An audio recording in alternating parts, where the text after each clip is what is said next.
po, no? Mga kababayan, yung taong bayan dismayado sa nangyari kahapon na kung saan, 'di ba? Oo, na kung saan mga kababayan, what's going on, Kent? Ano ba, Mamulite? Mega love shout out po. Ano pong nangyari, Mamulite? Wala ba tayong boses? Ah?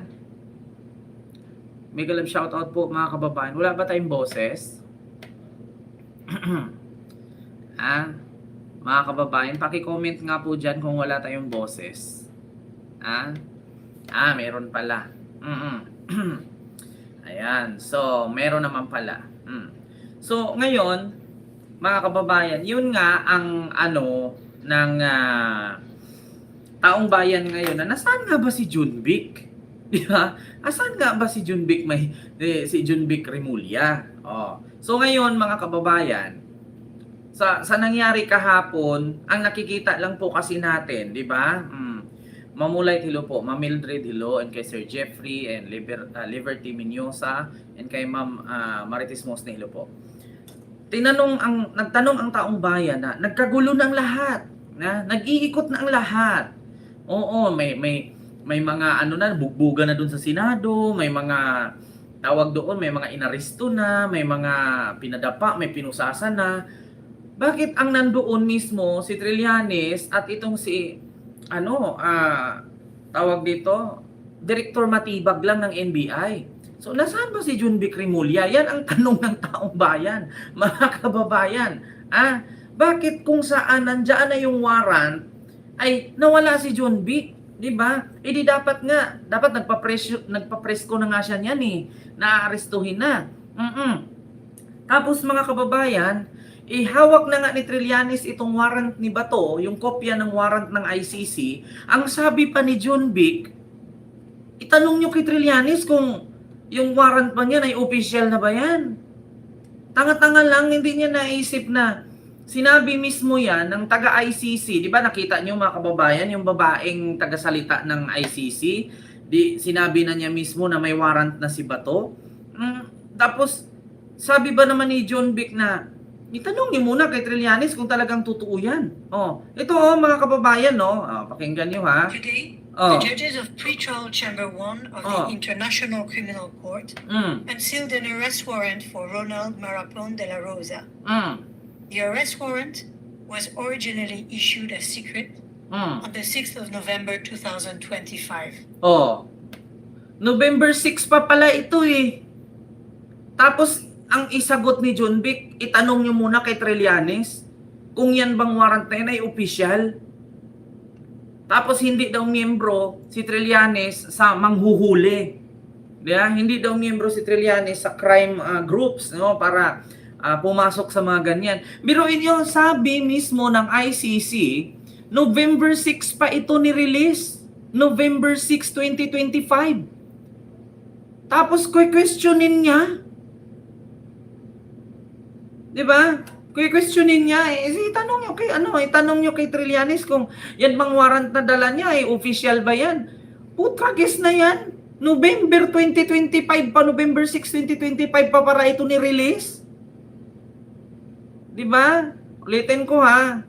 Today, the judges of Pre-Trial Chamber 1 of the International Criminal Court unsealed an arrest warrant for Ronald Marapon de la Rosa. The arrest warrant was originally issued as secret on the 6th of November 2025. 6 of November 2025. Kaya nga si Bato nagtatago, di ba? Tapos lagi nilang sasabihin, wala namang nanghuhuli, wala naman siyang warrant, wala naman siyang ganyan. Di ba?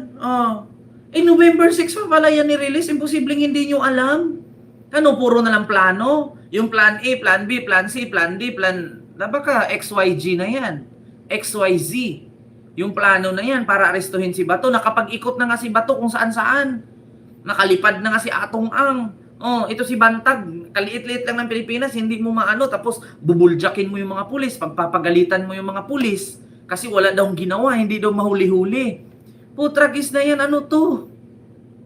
Baka magulat na lang tayo, mapareho kay Binay ito. Ginawa ni Junbic noon. Naalala nyo si Junbic, spokesperson ni Binay, tapos nagulat yung 2016, biglang bumaliktad. Naalala nyo mga kababayan, yung record ni Junbic? Spokesperson ni Binay yan eh. Tapos nung tumakbo si Binay ng 2016, biglang bumaliktad si Junbic kay Digong.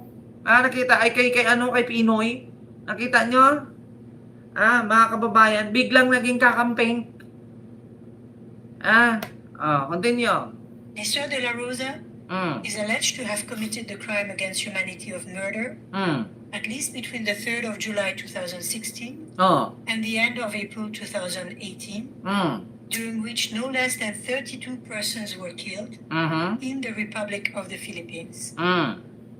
The judges assessed the material submitted by the prosecution and found reasonable grounds to believe that Mr. De La Rosa is allegedly criminally responsible as an indirect co-perpetrator for the crime against humanity of murder.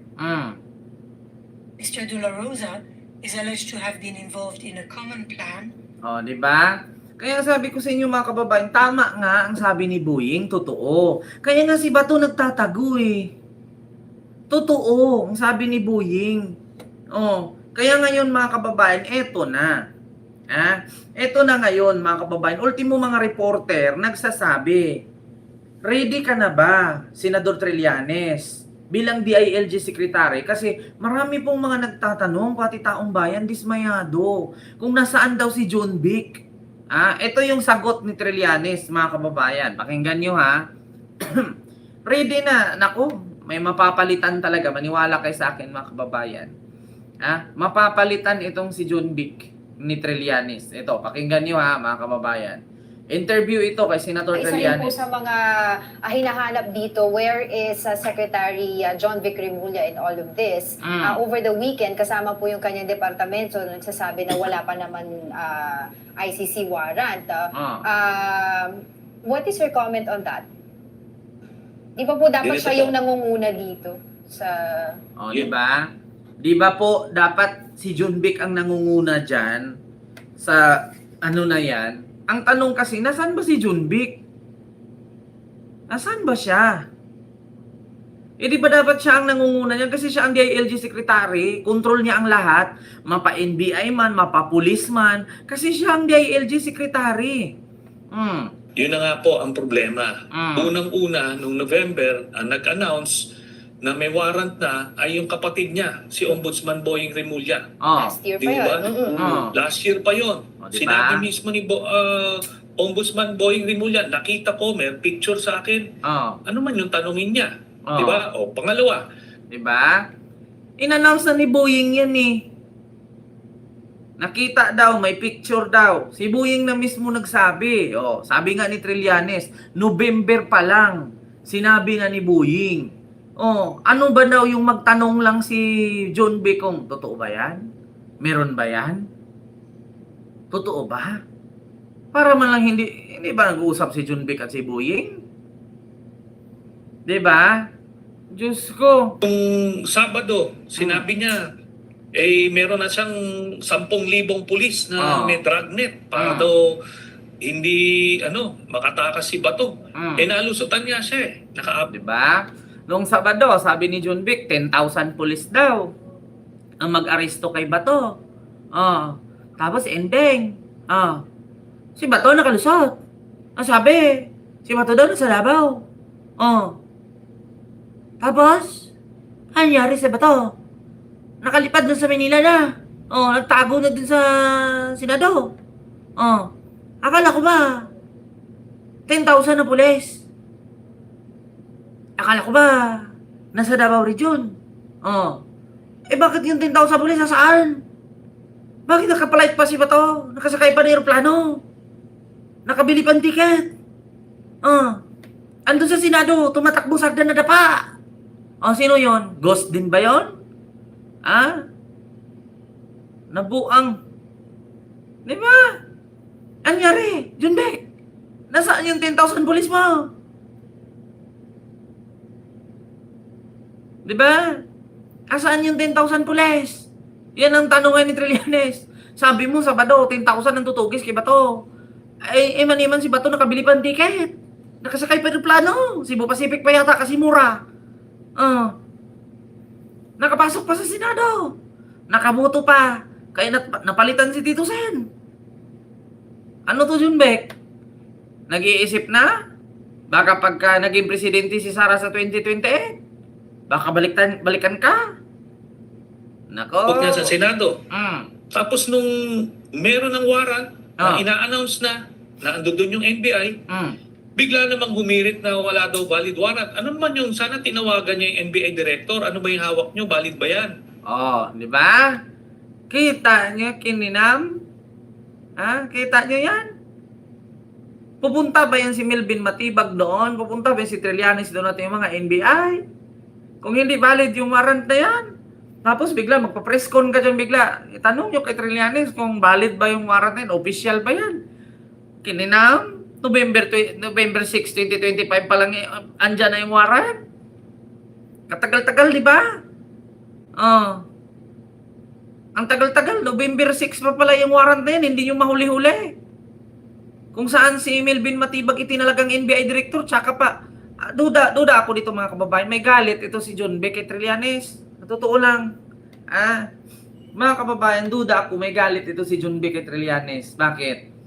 Alam ko unang galit ito ni John Vic kay Trillanes kasi may bala kasi mga kababayan ito si John Vic tatakbong presidente. May bala kasi tatakbong presidente. Ngayon, binara kasi siya ni Trillanes eh. Sabi kasi ni Trillanes mga kababayan, tatakbo ka presidente. Hulihin mo muna si Bantag, si Dumblao, si Atong Ang at si Bato. Pag nahuli mo yan, tsak, mananalo ka pagka presidente. Achievement mo yan eh. Doon nag-umpisa mga kababayan, nagalit siguro si John Vic doon. Bakit? Kasi hindi niya mahuli-huli. So sa madaling salita, pag hindi niya mahuli, di siya mananalo. Which is totoo naman. Bakit? Tayong botante, ano bang pagbabasihan natin bago natin iboto, di ba? Dapat may magawa. Ikaw, boboto ka ng mayor sa lungsod ninyo, sa syudad ninyo. Bakit mo iboboto yung mayor na yan? Wala nang naipatayo maskin isang haligi. Kung ikaw, DILG secretary ka, tapos tatakbo kang presidente, siyempre, hahanapan ka ngayon ng tao. Ano bang nagawa mo? Yung hulihin yung mga nakahubad? Kung hulihin mo lahat ng mga nakakahubad, putang ina, ang daming nakakahubad buong Pilipinas. Mauubos ang Pilipino. Pero yung mga pugante, yung mga high-profile inmate, mga high-profile pugante, hindi mo mahuli-huli. Di ba? Tapos tanungin mo ngayon kung valid ba yung warrant na yan. So ano lang, tanga lang si Matibag? Tanga lang yung NBI director? Magsiserve ng warrant kay Bato sa Senado tapos hindi pa pala valid? Samantalang alam na pala ni Boyeng noong November 6, 2025 pa pala itong warrant na to? Aba? Sasabihin sa kanyang valid o di mag-aresto na siya. And problema dito kay Secretary John Vic, nauuna yung press con bago yung... Ayan, diba? Tignan mo, binanatan ka na naman ni Trillanes. Naku, hindi ka naman mananalo presidente niyan. Bakit? Kasi imbis na unahin mo yung pagtutugis, inuna mo yung press con Ayan na, mga kababayan. Wala na. Tanungin ko kayo ngayon mga kababayan, kung tumakbo ba si John Vic Remulla presidente, iboboto nyo ba? Paki-comment po, yes or no. Kung tatakbo ba si John Vic presidente sa 2028, iboto nyo ba? Kasi sabi ni Trillanes, ang problema lang dito ni John Vic, nauuna pa ang press con di ba? Ang daming nagno. Wag ka na tumakbo presidente John Vic, walang pag-asa. Mag-congressman, gobernur ka na lang. Ulitin ko mga kababayan. Yan. Sasabihin sa kanyang valid o di mag-aresto na siya. And problema dito kay Secretary John Vic, nauuna yung press con bago yung accomplishment. Diba? Kaya yung mga pugante dito hindi na nahuhuli. Diba? Nakita mo yan? Parang ano yan mga kababayan parang tawag ito, parang si Sara Duterte lang yan Bakit? Kapag may bagyo, imbis na pumunta ka dun sa bagyo, puntahan mo yung mga biktima sa bagyo, alam mo unang pinuntahan ni Sara, yung mga namatay. Imbis na una mong puntahan, yung mga naluno doon na nakakahinga pa, yung mga nabahaan doon na naipit lang sa puno, nakahila pa sa sanga, nakahawak pa. Ang pinuntahan niya, yung mga namatay na, yung mga butod na ang tiyan, yung mga nilagay na sa kabaong. Yun yung pinuntahan niya, naalala ninyo? mga kababayan, na nilindol ang Cebu, maraming namatay. Alam mo kung nasaan si Sarah? Nandun siya sa mga patay na nakakabaong. Tapos yung mga buhay doon na kailangan ng tubig, pagkain, kuryente, yung matutulugan sa gabi. Wala! Di ba? Ganyan ba klaseng leader ang gusto nyo piliin yung mga kababayan tapos magpa-preskon? Putang inang yan. Kaya sabi ni Trillanes, unahin mo yung mag-aresto, inuna mo yung preskon. Tragis na yan. Tapos, nauna pa yung preskon, sasabihin, na-aresto na si ganito. Tapos, pagkasunod araw preskon ulit, ay wala pala, munti ka na. Kasi palpak eh. Inuna ang preskon, wala pang gawa eh. Munti ka na, nasagupa na ng aming team. Tapos sabi, ay wala pala, nandun pala sa Vietnam. Ano ba talaga, di ba, Nanay Minda? Ay, Diyos ko. Ganun po. Well, which leads me to my next question because a lot of people are saying also na anytime daw ngayon ay kayo daw po ang papalit bilang DILG Secretary. Is there an offer to you about that? Pakinggan nyo ha, mga kababayan, anytime daw ngayon. Si Trillanes daw ang papalit bilang DILG Secretary. Ano daw ang sagot ni Trillanes? Abangan niyo ito, mga kababayan. Bakit? Maganda ito. Bakit? Pag nakarating ito kay PBBM, alam niyo sa totoo lang si PBBM kasi ngayon medyo busy lang, maraming ginagawa. Pero sa totoo lang, pag nakarating kay PBBM ito talagang mapapalitan si Junvic ni Trillanes. Maniwala kayo sa... Actually, mga kababayan, matagal ko na itong narinig eh. Last year pa ito eh. Inaantay lang kasi yung Mayo. Actually, May ngayon, di ba? Inaantay lang kasi yung Mayo na papalitan si Junvic eh. Continue. Somebody talk to you about this? Wala po. Wala pong formal offer. But kung mangyayari man po yan na mapapalitan itong si Secretary John Vic Remulla ay malaking po yan, benepisyo sa ating bayan. Kasi kaliwat kanan kapalpakan na po ang ginagawa nitong mamang ito. Well, if this is offered to you, will you accept it? Kung tayo po ay makakatulong ay gagawin po natin yung ating tungkulin. Sa madaling salita, mga kababayan, sabi ni Senator Trillanes, kung siya man daw ay makakatulong, gagawin daw niya ang kanyang tungkulin. Alam niyo sa totoo lang, mga kababayan, dapat hindi natagalin ito eh. Dapat sayang lang yung pasahod kay Junvic eh. Si Trillanes, narinig niyo naman. Kung siya man, kung sakaling siya ay gawing DILG, kung siya man ay utusan or italaga dyan, no? Sana kung makatulong man, ay gagawin niya. Mga kababayan. Kaya narinig nyo naman sabi ni Sentry, di ba, mga kababayan? Isa rin po sa mga hinahanap about that. Somebody talk to you about this? Wala po. Wala pong formal offer. But kung mangyayari man po yan na mapapalitan itong si Secretary John Vic Remulla ay malaking po yan, benepisyo sa ating bayan. Hilo po, Mamirian. Kasi kaliwat kanan kapalpakan na po ang ginagawa nitong mamang ito. But if this is offered to you, will you accept it? Kung tayo po ay makakatulong ay gagawin po natin yung ating tungkulin. Narinig nyo ha, mga kababayan. Kung sakali man daw na i-offer kay Trillanes itong bilang DILG Secretary, tatanggapin man daw niya. Ang sabi naman ni Trillanes, kung tayo po'y makakatulong, gagampanan po natin yung ating tungkulin. Nako, PBBM, narinig mo naman ang sabi ni Trillanes, naghihintay lang si Trillanes ng offer sa'yo. Ng offer mo sa kanya. Kasi ang sabi niya, kung sakali man daw na i-offer sa kanya, gagampanan daw niya ang kanyang tungkulin. Kung siya man ay makakatulong, gagampanan niya ang kanyang tungkulin. Nako, PBBM, it's time na. Ito na yung panahon. Kaibigan ko, may galab shoutoutan kay Makuis, Ski TV. Ayan, may galab shoutout po. PBBM, ito na. Nako, offer na lang pala ang inantay ni Sentry dito, PBBM. No? Saan ka pa? Alam nyo, sana makarating ito sa kay Yussi Claire Castro, sino pa, kay Dave Gomez, no? Sino pa sa sekretary ni PBBM. Sana makarating ito eh. Bakit? Ayun na Yung taong willing magtrabaho, naghihintay lang. Kung siya man daw ay makakatulong, gagampanan niya ang kanyang tungkulin. Kung siya man ay italaga, no? Bilang DILG secretary, kung siya man makakatulong, alam niyo sa totoo lang mga kababayan, maganda ito eh. Maganda ito sa totoo lang. No, dapat itong mga kababayan i-share natin ito, no? Itong video na to, i-share dapat natin ito sa PCO, no? Itong pagsabi ni Trillanes na ang sabi niya kung sakali man na i-offer sa kanya bilang DILG secretary at kung sakali man daw na siya ay makakatulong, no? Gampanan daw niya ang kanyang tungkulin. Ito yung maganda. Alam nyo, pangalawa lang to sa aking narinig eh. Hindi na po yata pwedeng si Abalos, Ma'am Lily Tonini ang ipalit ni PBBM kasi ng dating DILG na si Abalos eh. Ang pagkakaalam ko baka si Abalos ipapalit niya ito sa bilang DOJ secretary. 'Di ba? Ito pa sabi ni kaibigang Oso Ken.